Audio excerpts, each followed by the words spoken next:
സാധാരണ കവർച്ചാ കേസുകളിൽ ഫോൺ നമ്പറുകൾ കേന്ദ്രീകരിച്ച് മോഷ്ടാക്കളെ വലയിലാക്കുന്ന രീതിയാണ് പോലീസ് പരീക്ഷിക്കുന്നത്.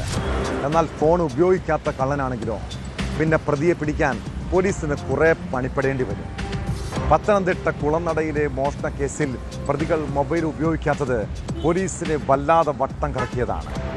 പ്രതികളുടെ കുബുദ്ധി അന്വേഷണത്തിന് തടസ്സമായെങ്കിലും പോലീസിന്റെ തന്ത്രപരമായ നീക്കത്തിലൂടെ കൊടും കുറ്റവാളികളായ തമിഴ്നാട് സ്വദേശികളെ ഒടുവിൽ പിടികൂടി. ഇവർ സഞ്ചരിച്ച വാഹനം കണ്ടെത്താൻ കഴിഞ്ഞതാണ് അന്വേഷണത്തിൽ വഴിത്തിരിവായത്.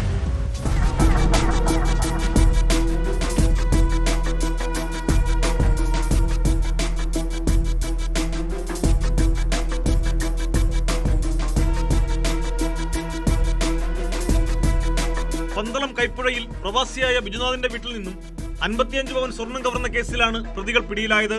പത്തനംതിട്ട ജില്ലയിലെ 500ഓളം CCTV ദൃശ്യങ്ങൾ പരിശോധിച്ച് പോലീസ് നടത്തിയ അന്വേഷണത്തിലാണ് കൊടും കുറ്റവാളികളും തമിഴ്നാട് തിരുനെൽവേലി സ്വദേശികളുമായ ഇസക്കി രാജ, സഹോദരൻ നമ്പിരാജ എന്നിവർ പിടിയിലായത്.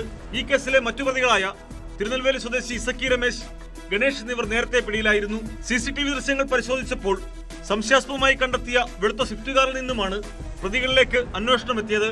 പരിശോധനയിൽ കാറിന്റെ നമ്പർ വ്യാജമാണെന്ന് പോലീസ് കണ്ടെത്തി. പിന്നീട് യഥാർത്ഥ കാർ തമിഴ്നാട്ടിൽ നിന്ന് കണ്ടെത്തുകയായിരുന്നു. തുടർന്നുള്ള അന്വേഷണത്തിലാണ് തിരുനെൽവേലിയിൽ നിന്നുള്ളവരാണ് പന്തളത്തെത്തി മോഷണം നടത്തിയതെന്ന് കണ്ടെത്തിയത്.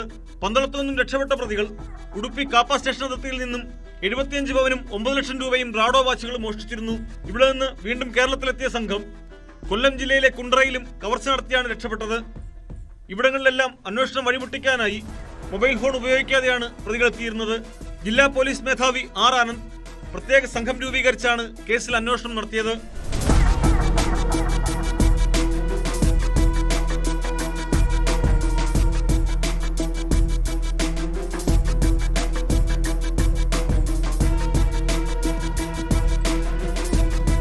ന്യൂസ് 18 പത്തനംതിട്ട.